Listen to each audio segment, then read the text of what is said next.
Bismillahirrahmanirrahim. Assalamualaikum warahmatullahi wabarakatuh. Oke, kali ini kita akan membahas bagaimana cara membaca dan menentukan nilai T tabel.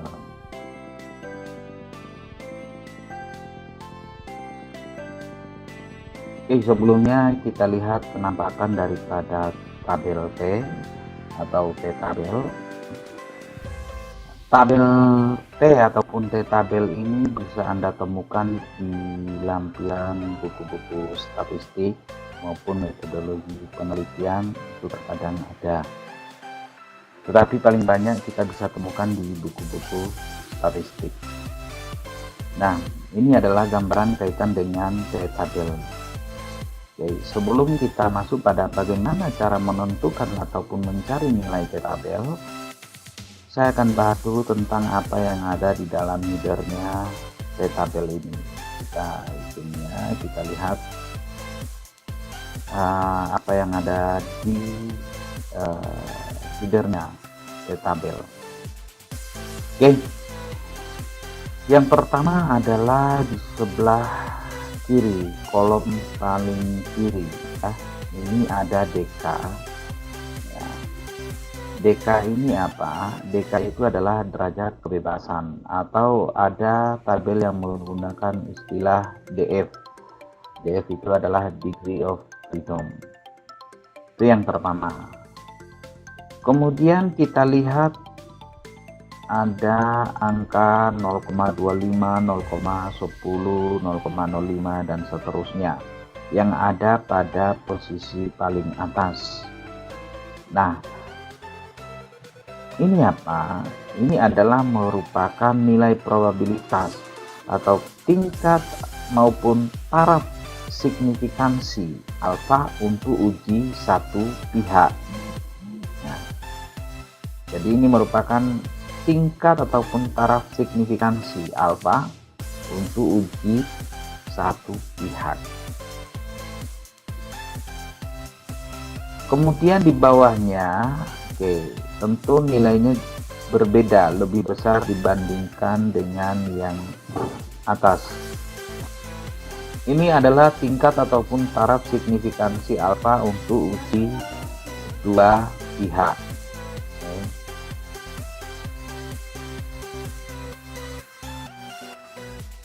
Kemudian kapan kita menggunakan uji satu pihak dan uji dua pihak?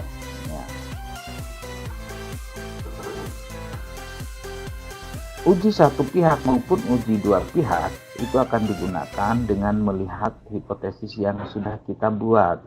Jadi kapan kita menggunakan uji satu pihak dan kapan kita menggunakan uji dua pihak adalah dasarnya hipotesis. Kita lihat hipotesis berdasarkan arahnya. Ada hipotesis yang terarah dan ada hipotesis yang tidak terarah. Nah, hipotesis yang terarah ini kita menggunakan uji satu pihak. Kemudian hipotesis yang tidak terarah ini kita menggunakan uji dua pihak. Coba kita perhatikan contoh daripada hipotesis. Anda perhatikan dua hipotesis ini.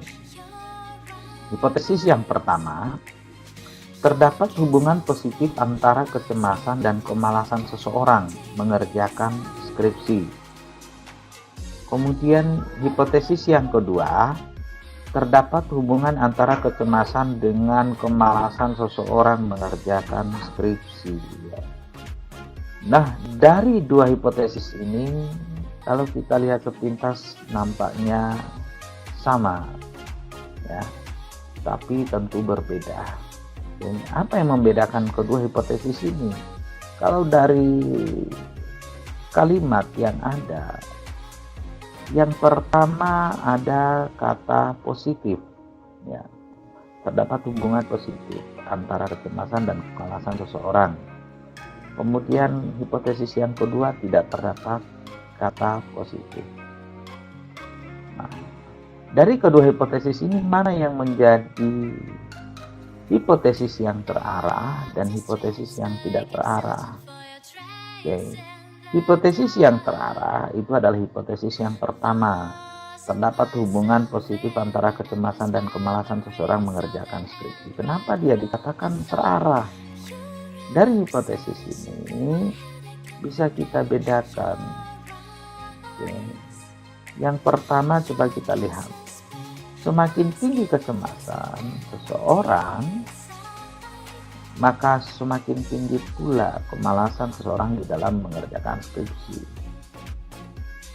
Di sini sudah ditentukan secara langsung arah positif daripada hipotesis yang ada. Bedanya dengan yang kedua, terdapat hubungan antara kecemasan dan kemalasan seseorang mengerjakan skripsi. Di sini kita tidak akan pernah tahu hasilnya seperti apa, apakah dia positif ataupun negatif. Sehingga hipotesis yang kedua ini dikatakan hipotesis yang tidak terarah. Oke, kemudian yang terarah ini kita menggunakan uji satu pihak, dan yang tidak terarah kita menggunakan uji dua pihak. Kita masuk bagaimana cara menentukan nilai T-tabel ataupun mencari nilai T-tabel. Sebelum kita mencari nilai T-tabel, yang harus kita pahami dulu bagaimana kasus yang ada. Misalnya, kita tentukan dulu nilai N-nya. Contohnya kita menggunakan N12. N ini adalah banyaknya data. Itu yang pertama. Yang kedua yang kita tentukan adalah taraf signifikansinya. Umumnya kita menggunakan alfa 5%, atau biasanya juga di dalam soal kalau misalnya ada kasus itu sudah ditentukan kita menggunakan nilai signifikansi alfa 5%. Yang ketiga, kita menentukan nilai DF atau DK. Ya. Banyak teori yang merumuskan nilai DF ataupun DK. Ya. Di sini saya akan menggunakan rumusan DK itu sama dengan N-K. N itu adalah banyaknya data dan K itu adalah banyaknya variabel, baik itu independen maupun dependen variabel. Ada juga beberapa teori yang menyatakan bahwa rumusan DF itu adalah N-K-1 atau langsung N-2, atau ada juga yang menyatakan DK sama dengan N-M-1. Banyak sekali teori, tetapi di sini saya menggunakan nilai DK ataupun DF sama dengan N-K. Jadi N ini adalah banyaknya data dan K itu adalah banyaknya atau jumlah variabel yang kita gunakan, baik itu independen maupun dependen variabel. Di sini kita menggunakan nilai DF ataupun DK sama dengan N-2. Berarti di sini kita menggunakan dua variabel, ya. Sehingga kalau kita masukkan N adalah 12, ketemu 12 kurang 2 sama dengan 10. Jadi nilai DF ketemu 10. Kembali kita kepada tabel. Kalau kita menentukan berdasarkan contoh tadi, DF itu adalah 10. Nah, tinggal kita lihat baris ke-10. Baris ke-10 yang ada di dalam tabel.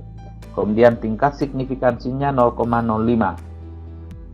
Nah, jika hipotesis kita menggunakan uji dua pihak, ya berarti kolom yang kita gunakan adalah yang paling bawah, 0,05. Sehingga nilai T-tabel ketemu adalah 2,28. Ini adalah merupakan nilai T-tabel untuk uji dua pihak dengan DK 10 dan tingkat signifikansinya adalah 5%. Tetapi kalau kita menggunakan uji satu pihak, misalnya pada hipotesis ternyata kita harus menggunakan uji satu pihak, maka yang kita gunakan adalah kolom paling atas untuk 0,05 dengan DK 10, ketemu nilai T-tabel adalah 1,812.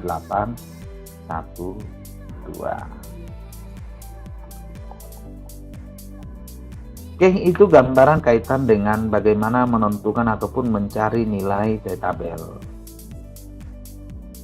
kesimpulannya adalah di dalam menentukan nilai T tabel, yang harus Anda perhatikan yang pertama adalah nilai N-nya. Berapa nilai N yang ada di dalam data Anda? Yang pertama. Kemudian yang kedua adalah uji signifikansinya, yang menggunakan 5% kah ataupun 10% atau yang lainnya. Kemudian yang ketiga adalah apakah kita menggunakan hipotesis yang terarah ataupun yang tidak terarah. Ketiga dasar inilah yang bisa kita gunakan di dalam menentukan nilai T tabel. Oke, mudah-mudahan bisa dipahami. Sampai ketemu di materi-materi lainnya. Saya akhiri. Assalamualaikum warahmatullahi wabarakatuh. Terima kasih.